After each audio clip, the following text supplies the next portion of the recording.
Hello मित्रांनो, welcome to study revolution. आज आपण 29 मे 2021चा द हिंदू डिस्कस करणार आहोत. आपल्या लेक्चरचं स्वरूप असं असतं की पहिलं एडिटोरियल म्हणजे आर्टिकल डिस्कस आपण करतो आणि त्यानंतर ज्या काही एक्झामच्या दृष्टीतून महत्त्वाच्या न्यूज आहेत त्या आपण कव्हर करण्याचा प्रयत्न करतो, विशेष करून मराठी भाषेमधून. तो आज 29 मे 2021चा द हिंदू बघूया. So let's start. आपलं जे पहिलं आर्टिकल आहे ते इन ए टू माइंड्स हे आर्टिकल खऱ्या अर्थानं आहे जपानवरती आहे आणि ऑलिम्पिकचे सिच्युएशन यावेळेस ऑलिम्पिक होणार का नाही असा काही खेळाडूंच्या मध्ये संभ्रम पाहायला मिळाला. टू माइंड्स म्हणून तर याला या आर्टिकलला नाव दिले गेले. मग या आर्टिकलमध्ये खऱ्या अर्थानं हे सांगण्याचा प्रयत्न केला आहे की एक काय ते डिसिजन घ्यायला पाहिजे, एक तर ऑलिम्पिक होईल किंवा नाही होईल. समजते, हे या आर्टिकलमध्ये सांगण्याचा प्रयत्न केला आहे. मग या आर्टिकलमधून आपल्याला घेण्यासारखं आहे की वर्ल्ड वॉर्स जो कालावधी आहे त्याचा उल्लेख आलेला आहे. त्याचबरोबर ऑलिम्पिकचा उल्लेख आला आहे. म्हणजे ऑलिम्पिकची जी बेसिक इन्फॉर्मेशन आहे, कधीपासून सुरू झालं, त्याचे काही बेसिक रूल्स आहेत, त्याची आपल्याला बेसिक माहिती असणं गरजेचं आहे. त्याचबरोबर वॉर सिच्युएशनमध्ये ऑलिम्पिक झाल्या नव्हत्या, मग त्याचा सुद्धा उल्लेख इथं आलेला आहे. मग ते वर्ल्ड वॉर फर्स्ट आणि वर्ल्ड वॉर सेकंड विषयी बेसिक माहिती आपल्याला असणं गरजेचं आहे. एवढंच आर्टिकलमध्ये महत्त्वाचं आहे. पुढचं आर्टिकल बघू कोणतं आहे ते. पुढचं जे आर्टिकल आहे ते जे कॅपिटलिझम आहे, कंपनीचा जो प्रायव्हेट सेक्टरचा जो कॅपिटल अप्रोच आहे आत्ताचा, म्हणजे खऱ्या अर्थानं प्रॉफिट मेकिंग अप्रोच जे आहे कंपनींचा, त्याच्यावरती भाष्य करणारं आर्टिकल आपल्याला दिसत आहे.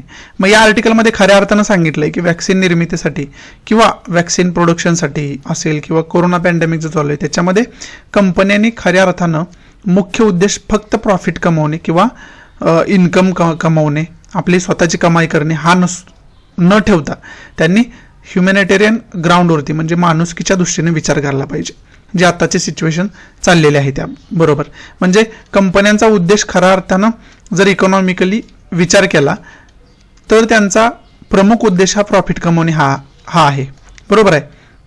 तो जरी असला तरी आत्ताचा जो पॅन्डेमिकचा पिरियड चालू आहे त्याच्यामध्ये कंपन्यांनी फक्त प्रॉफिटचा विचार न करता माणुसकीचा विचार करून माणसांसाठी कार्य करायला पाहिजे असं इथं सांगण्याचा प्रयत्न केला. त्याचबरोबर काय आहे तर कंपनीने जर हाच फक्त विचार केला तर कंपनी म्हणजे इंडस्ट्रीयल सेक्टर आहे किंवा कंपन्या आहेत त्या कोलॅप्स होण्याची जास्त शक्यता आहे. म्हणजे मग त्याच्यासाठी सुवर्ण मध्य करण्यासाठी गव्हर्नमेंटने त्याच्यामध्ये मध्यस्थी करणं गरजेचं आहे. म्हणजेच काय, आता समजा वॅक्सिन या कंपनीनं वॅक्सिन प्रोडक्शन केले समजा, आणि ती कंपनी मिनिमम ते वॅक्सिन 100 रुपयाला विकू शकते असं समजा, परंतु सामान्य लोक 100 रुपये सुद्धा त्या वॅक्सिनसाठी देऊ शकत नाहीत, बरोबर आहे. पण ए कंपनीनं जर 100पेक्षा कमी प्राईसनं ते वॅक्सिन विकलं तर ए कंपनी कोलॅप्स होईल, म्हणजे लॉसमध्ये जाईल. म्हणून मग इथं गव्हर्नमेंटनं सहकार्य करायला पाहिजे.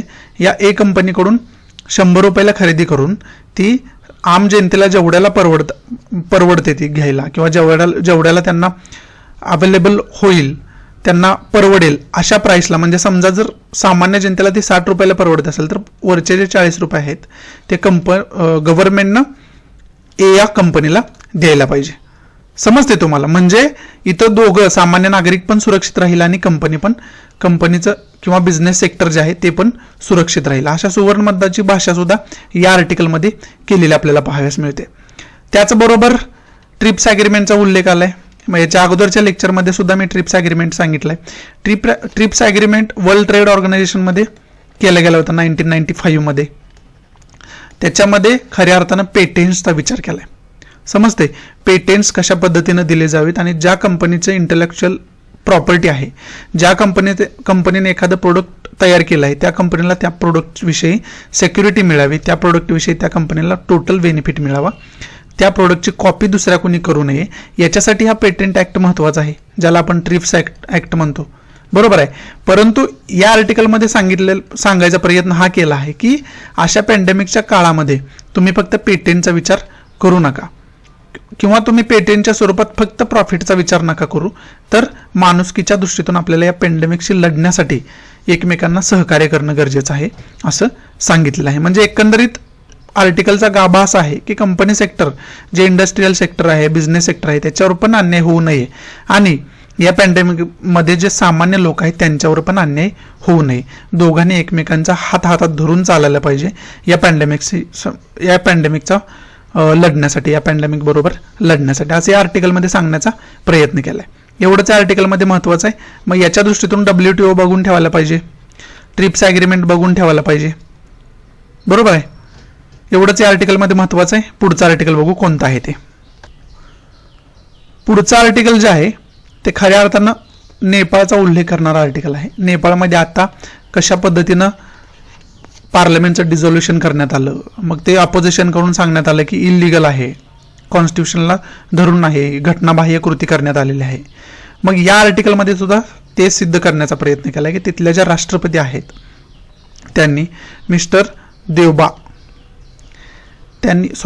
देवबा नाही, राष्ट्रपती त्यांच्या महिला राष्ट्रपती आहेत, त्यांनी मग कशा पद्धतीनं कॉन्स्टिट्यूशनचा विचार न करता ते पार्लमेंट डिझोल्युशन करण्याचा, म्हणजे डिझोल्युशन केले गेले त्यांच्याकडून, त्याच्याविषयी इथं भाष्य केले गेले. मग दुसऱ्या ज्या अपोजिशन लीडर्स असतील किंवा दुसरी जी पार्टी एखादी असेल ती सत्ता स्थापन करू शकत असताना सुद्धा त्यांना सत्ता स्थापन करण्याची संधी न देता हे डिझोल्युशन करण्यात आलं. मग या आर्टिकलमध्ये हेच सांगितलं आहे की अशा पद्धतीनं जर तुम्ही डेमोक्रेसीला धोक्यात घालत असाल वारंवार, तर त्याचं रूपांतर डिक्टेटरशिपमध्ये म्हणजे हुकुमशाहीमध्ये व्हायला वेळ लागणार नाही, असं इथं सांगण्यात आलेलं आहे. बरोबर आहे. म्हणजे तिथल्या जनतेसाठी किंवा तिथल्या डेमोक्रेसी सिच्युएशनसाठी, लोकशाहीसाठी हे कुठंही सुखकारक नाही किंवा हे घातक लोकशाहीसाठी आहे, असं यांनी सांगितलेलं आहे.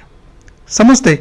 मग हे सांगण्याचा प्रयत्न इथं मोठ्या प्रमाणात केला. आता डेमोक्रेसीचा उल्लेख आलाय, म्हणजे डेमोक्रेसीविषयी बेसिक माहिती जी इंडियन कॉन्स्टिट्यूशनमध्ये आहे, हे सर्व चर्चा जी आहे ते नेपाळच्या दृष्टीतून आहे. परंतु आपण मग डेमोक्रेसीचा उल्लेख इथं आला आहे, मग त्याच्यामुळे आपण डेमोक्रेसीविषयी बेसिक इन्फॉर्मेशन करून ठेवायला पाहिजे. ज्यावेळेस तुम्ही पॉलिटिक्स करणार आहे त्यावेळेस डेमोक्रेसीविषयी माहिती बघणारच आहोत. बरोबर. पुढचं आर्टिकल बघू. याच्यामध्ये एवढंच महत्त्वाचं आहे. बाकी सगळं नेपाळचे पॉलिटिक्स किंवा पार्टी सिस्टम काय आहे, मग त्या पार्ट्यांचा उल्लेख वगैरे याच्यामध्ये आलाय, ते माझ्या दृष्टीतून इम्पॉर्टंट नाही आहे. ते सर्व पॉलिटिकल आहे. परंतु पार्लमेंट डिझोल्युशन प्रोसिजर आहे, मी अगोदर पण सांगितलं होतं की ती आपली पार्लमेंट डिझोल्व कधी होऊ शकते, त्याची प्रोसिजर काय आहे, हे सुद्धा बघून तुम्ही ठेवायला पाहिजे. समजते. या आर्टिकलमध्ये एवढंच महत्त्वाचं आहे. पुढचं काय महत्त्वाचं आहे ते बघूया आपण. पुढची न्यूज आहे GST काउन्सिलशी रिलेटेड. GST काउन्सिलची बेसिक इन्फॉर्मेशन तुम्हाला अगोदर सांगितले बघून ठेवायला. नसेल बघेल तर याची इन्फॉर्मेशन आपण इंटरनेटवरून काढून ठेवायला पाहिजे, त्याच्यावर शॉर्ट नोट बनवून ठेवायला पाहिजे.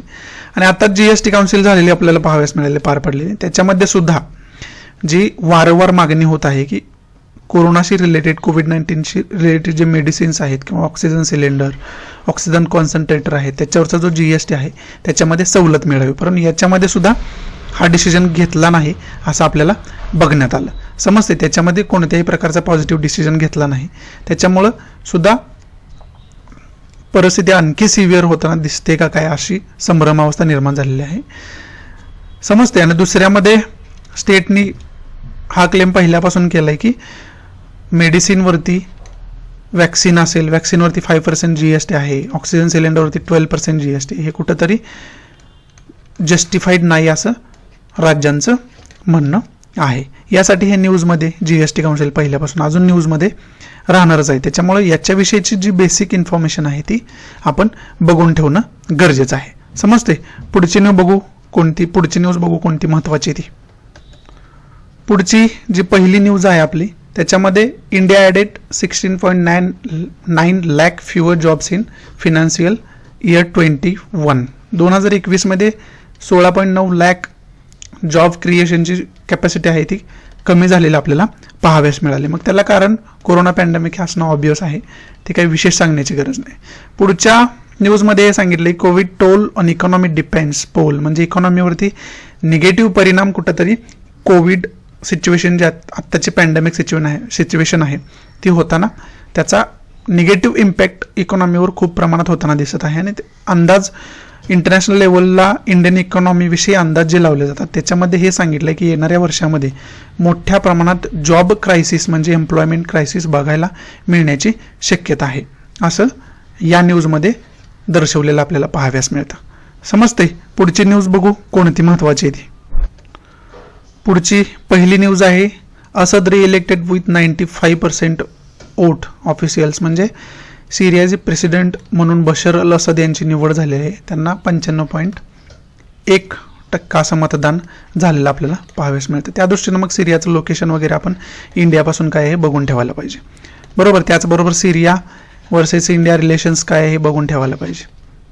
आणि पुढची न्यूज आहे जर्मनी अपोलायझेस फॉर जिनोसाइड्स इन नामिबिया. नामिबियामध्ये जो नरसंहार झाला होता आणि त्याच्यामध्ये कुठंतरी जर्मनीची इन्व्हॉल्वमेंट होती. हे पास्टमधली घटना आहे. जर्मनी ज्यावेळेस व्यापारी म्हणून वेगवेगळ्या ठिकाणी रूल करत होते किंवा वेगवेगळ्या ठिकाणी राज्य करत होते त्यावेळेस अशा प्रकारची घटना घडलेली पास्टविषयी जर्मनीनं नामिबियाकडे अपोलाइज केलं आहे म्हणजे माफी मागितली आहे. त्याच्याविषयी आहे ही न्यूज.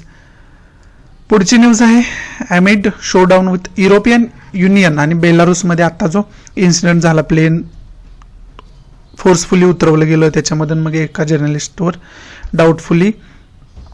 डाऊटफुल सिच्युएशन आहे अशा कारणांमुळे त्याच्यावर ॲक्शन घेण्यात आली. त्याला टेररिस्ट घोषित करण्याचा प्रयत्न केला गेला. त्यामुळे युरोपियन युनियननं बेलारूसवरती काही बॅन लावले होते. त्यांच्या स्पेसमध्ये बेलारूसची विमानं उडणार नाहीत असा बॅन लावला होता आणि त्याच बेसवरती जे प्रेसिडेंट आहे बेलारूसचे प्रेसिडेंट ते रशियाकडे मदत मागण्यासाठी जाणार आहेत. एवढंच आहे या पेजवरती. पुढं बघू काय महत्त्वाचं आहे ते. पुढची न्यूज आहे रवांडाशी रिलेटेड आहे.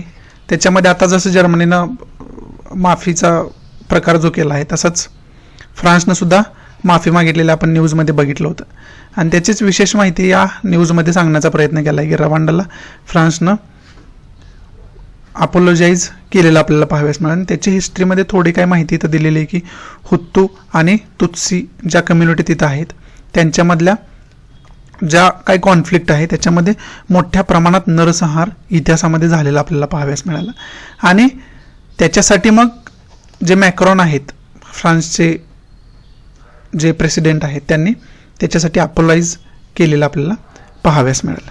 समजते. मग आता रवांडाचं लोकेशन काय आहे फ्रान्सचं लोकेशन काय आहे मग यांचं रिलेशन इंडियासोबत कसं आहे आपण करून ठेवायला पाहिजे. एवढंच या न्यूजमध्ये महत्त्वाचं आहे. पुढची न्यूज बघू कोणती महत्त्वाची. पुढची पहिली न्यूज जी आहे ती India watches kindly Sri Lanka 6 FDI in port city.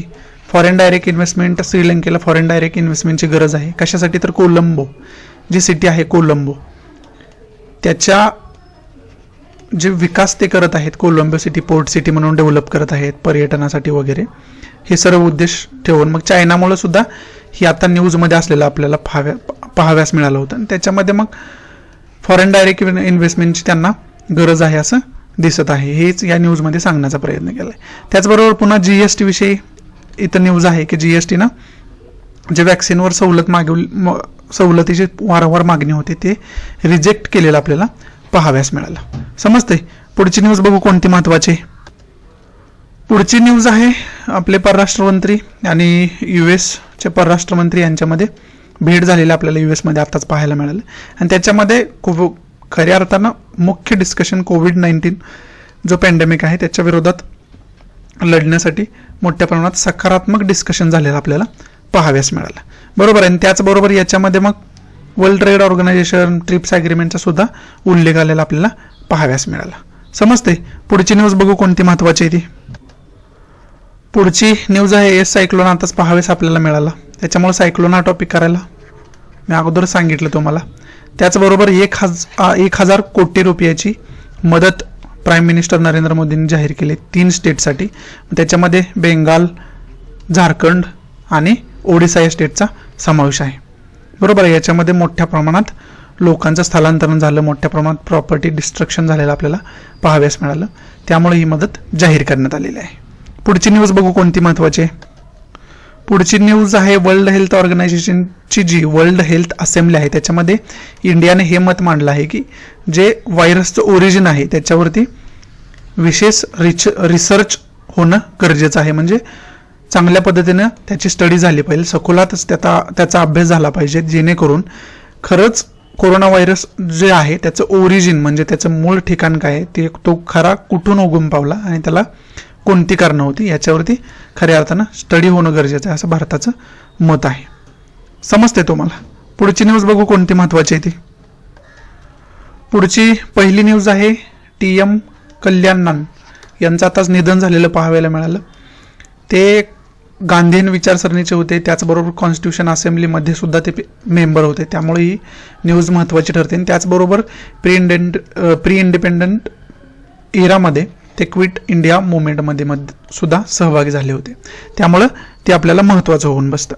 पुढची न्यूज आहे स्कोप ऑफ सेक्शन 304B जो आहे तो डावरीची, विशेष करून डावरीची हुंडाबळी जे होतात त्याचे प्रोव्हिजन पिनल कोड 304B मध्ये दिलेले आहे. त्यालाच कन्सिडर करून कोर्टाने हे सांगितलं आहे की लॉंग स्टँडिंग सोशल इव्हिल, समाजात ही एक कुप्रथा अजून सुद्धा मोठ्या प्रमाणात चालते असं सांगितलं आहे. In 2019 alone 7115 cases of dowry death were registered, म्हणजे फक्त 2019 या वर्षामध्ये 7115 केसेस नोंदवले गेले असं इथं सांगितलेलं आहे सेक्शन 304B नुसार. आणि त्याचबरोबर सेक्शन 304B मग आपण व्यवस्थित करून ठेवायला पाहिजे, नेमका पिनल कोडमध्ये या प्रोव्हिजन काय आहे आपल्याला ओझरती याच्याविषयी माहिती असणं गरजेचं आहे. पुढची न्यूज बघू कोणती महत्त्वाची आहे. पुढची जी पहिली न्यूज आहे ती बॉम्बे हायकोर्टने जे फॉल्टी व्हेंटिलेटर्स आहेत त्याविषयी सेंट्रल गव्हर्नमेंटला सुनावलं आहे. आणि त्याच्यामध्ये ते म्हणतात की the centre may think of it as a tribal issue but we will not close our eyes to this. म्हणजे हा मोठ्या प्रमाणावर जो फॉल्टी व्हेंटिलेटर्स जे आहेत त्याच्यावरती मोठ्या प्रमाणात इश्यू चालू आहे आणि सेंट्रल गव्हर्नमेंट म्हणून तुम्ही त्याच्याकडे डोळेझाक करू शकत नाही असं बॉम्बे हायकोर्टानं सेंट्रल गव्हर्नमेंटला सांगितलेलं आहे. त्याचबरोबर म्यानमार रिफ्युजी जे आहेत, भारतामध्ये आश्रित जे म्यानमारचे आहेत ते राहतात, त्यांना सुद्धा वॅक्सिन दिलं जावं माणुसकीच्या ग्राउंडवरती, माणुसकी बेसिसवरती असं प्राईम मिनिस्टरला लिहिण्यात आलेलं आहे पत्र. त्याच्याविषयी ही न्यूज आहे महत्त्वाची. पुढे आहे सायक्लोनियस, त्याच्यामुळं 2 नद्यांना पूर येताना आपल्याला दिसत आहे. त्याच्यामध्ये सुबर्णा रेखा रिव्हर आहे आणि बैतरणी रिव्हर आहे. त्याच्यामुळे त्याचा उगम, ते कुणाचे ट्रिब्युटरीज आहेत किंवा त्याच्या कोणकोणत्या ट्रिब्युटरीज आहेत याची आपण माहिती काढून ठेवायला पाहिजे, त्याच्यावर एक शॉर्ट नोट बनवायला पाहिजे. जॉग्राफीमध्ये रिव्हर्सचं किती महत्त्व आहे प्रीचे क्वेश्चन तुम्ही जर बघितले तर तुम्हाला ते समजून येईल. पुढे बघू कोणतं महत्त्वाचं आहे. पुढच्या दोन्ही न्यूज आपल्याला लक्षद्वीपशी रिलेटेड असलेल्या पाहाव्यास मिळतात. इथं जे हे BJPचे पदाधिकारी आहेत AP अब्दुल्ला कुट्टी, त्यांनी सांगितले की जे नवीन रूल 2021 आलेले आहेत ते कुठंतरी प्रोग्रेससाठी किंवा प्रगतीसाठी उपयोगीचे आहेत असं यांचं मत आहे. त्याचबरोबर त्याला मोठ्या प्रमाणात विरोध होताना केरळमधून सुद्धा मोठ्या प्रमाणात विरोध होताना आपल्याला दिसत आहे. त्यामुळे याच्यावर मी तुम्हाला सांगितलं होतं की नवीन रूल जे लक्षद्वीप डेव्हलपमेंट अथॉरिटी रेग्युलेशन 2021 च्या अंतर्गत जे आले आहेत ते काय आहेत, नेमकी त्याची कॉन्ट्रोवर्सी काय आहे हे कळण्यासाठी तुम्हाला ते डीपमध्ये बऱ्याच प्रमाणात माहिती असायला पाहिजे. समजते? मग त्याच्यावरती मग बीफ बॅन वगैरे असेल या तरतुदी त्याच्यामध्ये जास्त कॉन्ट्रोवर्सी क्रिएट करताना आपल्याला दिसत आहेत, त्यामुळे ते जास्त न्यूजमध्ये असलेलं आपल्याला पाहाव्यास मिळते. पुढची न्यूज बघू कोणती महत्त्वाची. पुढची न्यूज आहे, पुढची पहिली न्यूज आहे प्राईम मिनिस्टरनी जो येस सायक्लोन आहे त्याच्यामुळे जे नुकसान झाले आहे किंवा त्याच्यामुळे काय मदत हवी आहे त्याच्यासाठी संबंधित राज्यांच्या प्राईम मिनिस्टर्स असतील त्यांची एक आढावा बैठक ठेवली होती, परंतु त्याला ममता बॅनर्जी गैरहजर राहिलेला आपल्याला पाहाव्यास मिळालं आणि त्यांनी वेगळी भेट PM ची घेतलेली आपल्याला पाहाव्यास मिळालं. त्याच्यामुळे कुठंतरी स्टेट आणि सेंटर यांच्यामध्ये कॉन्फ्लिक्ट सुरू होतोय का अशी परिस्थिती निर्माण झाली आहे. म्हणजे इथून प्रश्न संघ राज्य पद्धती जी आपली आहे त्याचा प्रश्न येऊ शकतो. त्यामुळं आपलं जे फेडरलिझम सिस्टम आहे त्याच्यावरती तुम्ही एक नोट बनवून ठेवायला पाहिजे. पुढं आहे जे वेस्ट बेंगालचे चीफ सेक्रेटरी आहेत त्यांना दिल्लीला रिपोर्ट करण्यास सांगितलं, म्हणजे त्यांची नेमणूक आता दिल्लीमध्ये होईल. त्यामुळं हे जास्त न्यूजमध्ये असल्यामुळे आता वेस्ट बेंगाल गव्हर्नमेंट आणि सेंटरमध्ये मोठ्या प्रमाणात असंतोष असलेलं कुठंतरी आपल्याला दिसत आहे याच न्यूजमधून. मग त्या अर्थानं ही न्यूज आपल्याला महत्त्वाची असलेली पाहाव्यास मिळते, म्हणून मी तुम्हाला ही न्यूज पण सांगितली आहे. पुढची न्यूज बघू कोणती महत्त्वाची आहे ती. पुढचं जे हे पिक्चर आहे ते खऱ्या अर्थानं फ्लॅमिंगो बर्ड्स आहे. फ्लॅमिंगो, मग हे स्थलांतरित बर्ड्स आहेत, पक्षी आहेत. मग फ्लॅमिंगो विषयी एक नोट बनवून ठेवायला पाहिजे. अशा प्रकारच्या पक्ष्यांवर प्रीला डायरेक्ट क्वेश्चन विचारले जातात, त्याच्यामुळे मी तुम्हाला विशेष करून सांगतोय. फ्लॅमिंगो याच्याविषयी एक शॉर्ट नोट बनवून ठेवा. इंटरनेटवरून याची माहिती काढणं अत्यंत आवश्यक होऊन बसतं या न्यूजमुळं. समजतंय तुम्हाला? पुढचं काय महत्त्वाचं आहे ते बघू. पुढची जी पहिली न्यूज आहे ती कोवॅक्सिन जे भारत बनवत आहे त्याच्याविषयी आहे. सेंट्रल गव्हर्नमेंटला सांगितलं होतं इयर एंडपर्यंत सगळ्यांना टोटल वॅक्सिन मिळालेली असेल, परंतु यांच्यामध्ये आणि कंपनीच्यामध्ये कुठंतरी तफावत असलेली पाहाव्यास मिळते आणि त्या पिरियडमध्ये कुठंतरी व्हेरिएशन असलेलं आपल्याला पाहाव्यास मिळते. त्याच्यासाठी ही न्यूज महत्त्वाची आहे. मग कोवॅक्सिननं वेगळंच सांगितलं आहे आणि सेंट्रल गव्हर्नमेंटनं वेगळंच सांगितलं आहे. मग जेवढा कालावधी सेंट्रल गव्हर्नमेंटनं सांगितला आहे तेवढ्या कालावधीमध्ये टोटल लोकांना ॲटलिस्ट 1 डोस म्हणजे पहिला डोस तरी मिळेल का नाही अशी संभ्रमावस्था या न्यूजमुळं निर्माण होताना आपल्याला दिसते. दुसरी न्यूज आहे सुप्रीम कोर्टानं सांगितलं जे अनाथ मुलं आहेत त्यांच्यासाठी ज्या डिस्ट्रिक्ट अथॉरिटीज आहेत किंवा लोकल अथॉरिटीज आहेत त्यांनी बेसिक एम्युनिटीज अवेलेबल करून द्यायला पाहिजे, जसे की फूड, शेल्टर, क्लॉथ्स अशा प्रकारच्या बेसिक नीड्स त्यांच्या पूर्ण केल्या गेल्या पाहिजे असं सुप्रीम कोर्टाने सांगितलेलं आपल्याला पाहाव्यास मिळतं. पुढची न्यूज बघू कोणती महत्त्वाची. पुढची न्यूज जी आहे ती मिड डे मील स्कीम जी आहे त्याच्याविषयी आहे. मग त्याच्यामध्ये ॲक्टिव्हिस्टने सांगितलं आहे की जी प्रत्येक मुलावरती 100 रुपये त्यांना फूड पुरवण्यासाठी खर्च केला जातो तो कुठंतरी कमी पडताना दिसत आहे असं त्यांचं मत आहे. त्याच्यामध्ये वाढ केली जावी असं त्यांचं मत असल्यामुळं हे न्यूजमध्ये आहे. मग याच्यानुसार आपल्याला काय बघायला पाहिजे तर मिड डे मील स्कीम काय आहे हे बघून ठेवायला पाहिजे. त्याच्याविषयी बेसिक इन्फॉर्मेशन आपल्याला असणं गरजेचं आहे. त्याच्यावर एक शॉर्ट नोट तुम्ही काढून ठेवणं गरजेचं आहे. बरोबर, इथं आपला आजचा द हिंदूचा डिस्कशन समाप्त होत आहे. जर तुम्हालाही आवडत असेल तर जास्तीत जास्त विद्यार्थ्यांना शेअर करा. विशेष करून आपल्या मराठी विद्यार्थ्यांना त्याचा फायदा होईल. त्यामुळं जास्तीत जास्त आपल्या मराठी विद्यार्थ्यांना हे शेअर करा जेणेकरून सर्वांना याचा फायदा होईल. सो इथं मी तुमची रजा घेतो. आपण भेटू उद्याच्या पेपरमध्ये. तोपर्यंत गुड बाय, टेक केअर, जय हिंद.